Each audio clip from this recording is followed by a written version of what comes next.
As soon as I received the Insta360 X4, I immediately wanted to know how it compared to the X3 and what progress had been made. Because for me, the X3 is one of my absolute favorite cameras of recent years. Today you will see that with the X4 some outstanding progress has been made, but that it's not the better choice in every respect. We'll also see that the X3 still has a reason to exist, and I'll tell you at the end of the video who would I still recommend the Insta360 X3 to and who would I recommend the X4 to. This video is divided into 15 parts that correspond to the 15 most important quality features of a 360 camera. And let's start with the most important strength of the X4 in this comparison. The X4 is capable of shooting in 8K at up to 30 frames per second.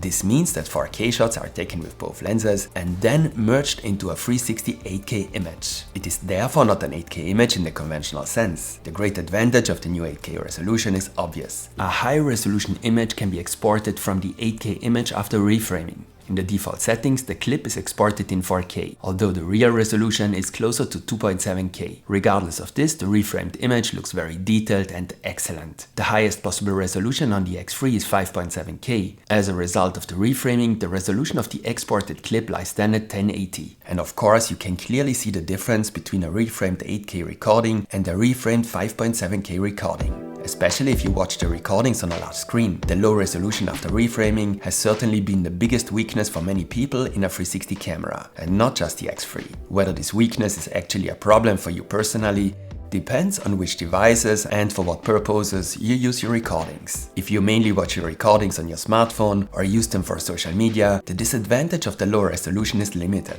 But if, like me, you mostly edit and watch your footage on a large monitor, you'll appreciate the new higher resolution, and I guarantee you'll love the X4's 8K footage. When it comes to resolution and frame rates, the new 8K resolution is not the only step forward. With the X3 it's possible to shoot in 5.7K at up to 30 frames per second. With the X4, it's now possible to shoot in this resolution at up to 60 frames per second. This is of course also an important improvement. For two reasons. You can now take particularly smooth and natural 360 shots in good image quality. And of course, with 60 frames per second, it's also possible to create a slow motion recording of up to 40%. We'll see a few more important and interesting new features of the X4 today, but in direct comparison to the Insta360 X3, these new options for resolution and frame rate are the two most important improvements for me. To enable the higher resolution and additional frame rates, the X4 also received a new modern 5nm chip, which, as we will see later, also enables a number of AI features. However, resolution and frame rate are not everything when it comes to image quality. Perhaps even more important are the colors, the contrast and the look that a camera creates. Compared to the X3, there have also been a few changes and improvements here. Just like the X3, the Insta360 X4 comes with 3 color profiles. Both cameras have a standard color profile, the color profile Vivid for a little more saturation and contrast, and a flat color profile. The colors in the standard color profile of the X3 are relatively pale. I would therefore recommend most people to shoot with the X3 in the color profile Vivid. This is no longer the case with the X4. Here the images are already relatively rich in contrast with the standard color profile. They therefore look visibly better than the shots taken with the X3 in the standard color profile. If on the other hand we compare two shots taken with Vivid, the difference is not so great. The images from the two cameras look very similar here. The white balance may also have been slightly improved on the X4. It's interesting to note that the flat color profile of the X3 is called lock, while it's now called flat on the X4. And indeed, the lock profile of the X3 is visibly flatter than the profile flat on the X4.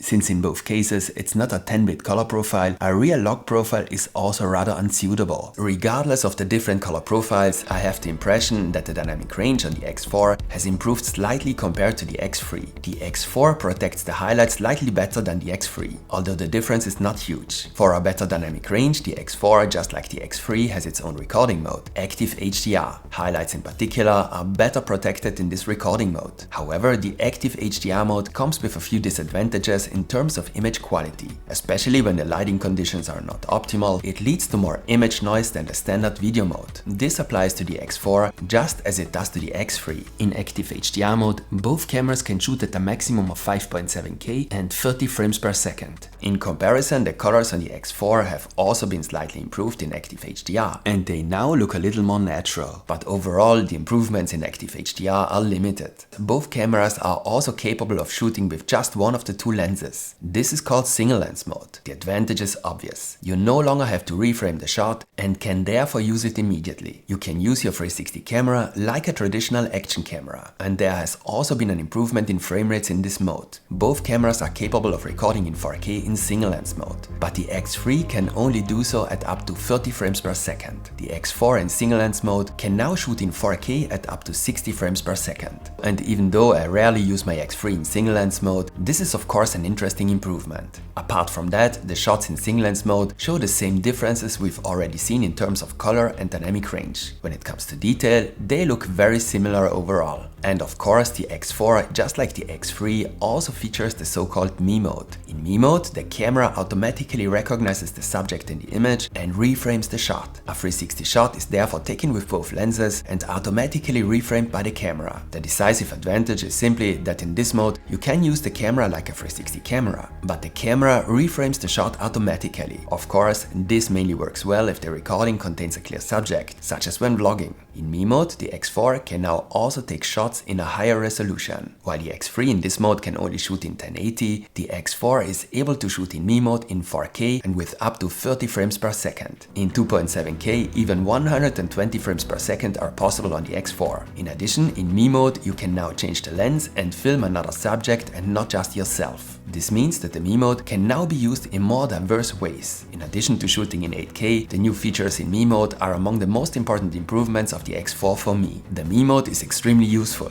not only because it saves you reframing, but also because it has an invisible selfie stick effect, unlike the single lens mode. After all, this is a 360 shot. While the Me mode on the X3 was therefore intended more for a quick vlogging recording for social media, for me it's a fully fledged and very versatile recording mode on the X4. Unfortunately, there is one limitation. Recordings with more than 2.7K and 30 frames per second have to be stabilized in the app. They are therefore not immediately usable. They do not have to be reframed, but opened in the app and then exported. However, I would like to add that the recordings in 2.7K and 30 frames per second already look relatively good. The relatively small sensors of these two cameras are of course not exceptionally well suited for taking shots in low light conditions. This is just as true for the X4 as it is for the X3. The question therefore arises as to whether there has been a clear improvement in this respect. I've compared several shots in low light and can say that the recording quality has improved slightly. For better results in low light, however, you should do without the 8K mode on the X4 and shoot at 5.7K. In 5.7K 30, the X4 performs slightly better in low light than the X3. However, the improvements are not outstanding and should probably not be the deciding factor for buying the X4. The X4's shots have slightly less image noise and look slightly better overall, but even the X4 is not a low light specialist. 360 slow motion recordings can now be taken with the X4 in 4K at 100 frames per second. The X3 only allows 100 frames per second in a resolution of 3K. The recordings then have to be reframed and cropped. For this reason in particular, the increased resolution of the X4 is an important and useful improvement for slow motion recordings. The slow motion recordings of the X4 look visibly better than those of the X3. However, the slow motion recordings of both cameras have a greatly reduced image quality compared to recordings in 5.7K. This also applies to the X4. For me, the excellent image stabilization of the X3 is one of the absolute strengths of this 360 camera. The image stabilization of the Insta360 X4 is on the same level as that of the X3. If we compare the two shots with each other, we can't really see any significant difference. The image stabilization of the X4 is also excellent. The same applies to the invisible selfie stick effect and the lens stitching. Both work excellently on both cameras, and there are hardly any differences between the two cameras. The many improvements and higher frame rates of the X4 were not possible without compromises. The Insta360 X4 has a completely new body compared to the X3. The body of the X4 is visibly larger than that of the X3. Although the X4 has the same width as the X3, it's around 10% longer and also noticeably thicker than the X3. Of course, this is a disadvantage for an action camera. Size and portability are important for an action camera. After all, you want to be able to easily mount a camera anywhere, for example on a helmet. In addition, the X4 weighs around 200 grams, which is about 25 grams heavier than the X3. So when it comes to portability, the X3 has clear advantages. Depending on where and how you mount the camera, you will notice the difference when using it. However, the new body of the X4 does not only have disadvantages. The X4 has a slightly larger display than the X3. In terms of quality, the display looks very similar, even if I have the impression that the display of the X4 is slightly brighter than that of the X3 at maximum brightness. What seems more important to me, however, is that the larger body also allows for a larger battery. And here in comparison you can see that the battery of the X4 is significantly larger. The battery of the X4 has 2290 mAh. The battery of the X3 1800. In 5.7K 30, the X4 is able to shoot for 2 hours and 21 minutes. The X3 for 1 hour and 28 minutes. In 8K 30, the X4 is able to shoot for 1 hour and 15 minutes. And the X4 has another advantage in terms of recording time. Unlike the X3, the X4 does not have a 30-minute recording limit. The X3 always creates a new file after 30 minutes of recording. The X4, on the other hand, can create files that contain recordings of more than 30 minutes. I also did an overheating test with both cameras. It's clear that no overheating test corresponds to real shooting conditions. However, I can confirm that I had no overheating problems with either camera. You do get an overheating message on the X4 when you switch to the 8K mode, but in my test it also recorded in 8K until the battery was empty, and that was here in the office at 22 degrees Celsius without airflow or airstream. It remains to be seen how the X4 will perform compared to the X3 in very hot temperatures. It will probably perform a little better at 5.7K. In 8K there could possibly be problems in particularly hot temperatures if you don't move with the camera. And the body of the X4 has another advantage over the body of the X3. In the standard packaging, the X4 comes with new lens guards. The new lens guards can be quickly and easily screwed onto the lens and then removed again. There are also higher quality premium lens guards available as accessories for the X4, which can also be screwed on. However, these must be purchased separately. For the X3, on the other hand, there are lens guards that are glued on. Personally, however, I don't actually use lens guards with the X3, as they can have a negative impact on image quality under certain circumstances. For this reason, I prefer to protect the lenses with a lens cap. But I know that many users use the sticky lens guards on the X3, and in comparison, the new lens guards are an advantage, simply because they are easier to remove and to reattach if you want to use a dive case from time to time, for example. And there are two other differences between the body of the X4 and that of the X3. The body of the X4 no longer has a flat surface. Instead, the surface is ribbed, which looks better is a matter of taste. Perhaps this makes the X4 look a little more modern, and perhaps the ribbed surface is a little less susceptible to scratches. What I also noticed is that the capture button on the X4 has a slightly worse pressure point. You can hardly physically tell whether you have pressed the capture button or not. This is probably due to the fact that you can immediately delete a bad shot by pressing and holding the button on the X4. The capture button on the X4 therefore has an additional feature. Although the X4 offers many new settings in terms of resolution and frame rates, it has exactly the same recording modes as the X3. In addition to video and active HDR, there are various photo modes,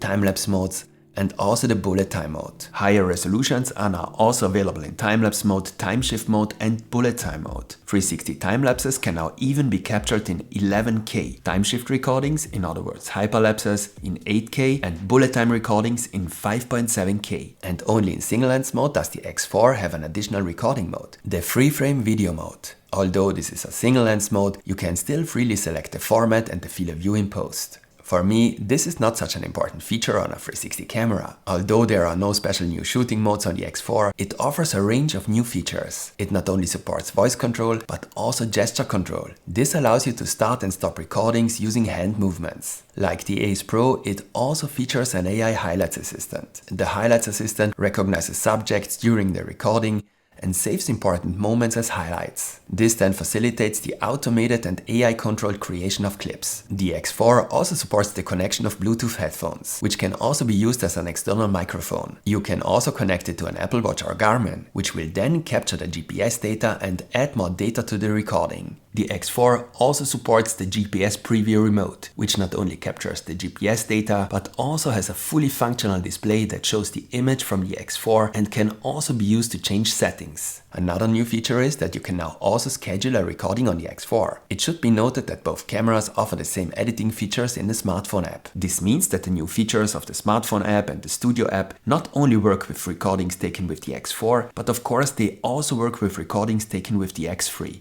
What could not be improved, however, is the audio quality. The X4 to me sounds very similar to the X3, and the audio quality was already not a particular strength of the X3. So if you want to vlog with either of these cameras, I would definitely recommend an external mic. We have now seen the many new features of the X4, but the X4 still has one decisive disadvantage compared to the X3. The X4 costs $500 at release, while the X3 now costs $400. That's a difference of $100, whereby Insta360 is known for repeatedly making interesting special offers. You can find a link to current offers in the video description. If you use the link for the X3 in the description, you will also receive an additional free gift. To summarize, the biggest strength of the X4 in this comparison lies in the new high-resolution 8K mode. A high-resolution recording after reframing could be a game changer for many. An additional advantage are the 60 frames per second in 5.7K and slow motion recordings in 4K. And for me personally, the higher resolution in Me mode is also an important improvement. In addition to slightly better colors, the image quality in low light has also improved somewhat compared to the X3.